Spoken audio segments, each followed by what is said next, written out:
The most important food of ethnic groups is rice.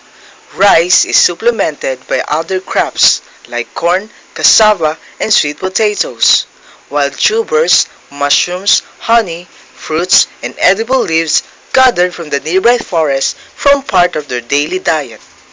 Livestock raising is a common economic activity among all ethnic groups.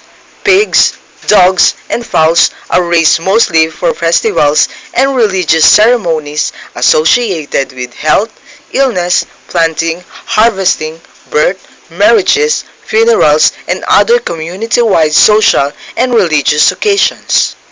Tobacco is produced for home consumption, local trade, and ritual purposes.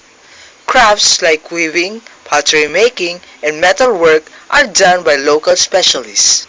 Fishing, hunting, and trapping are also pursued for protein supply.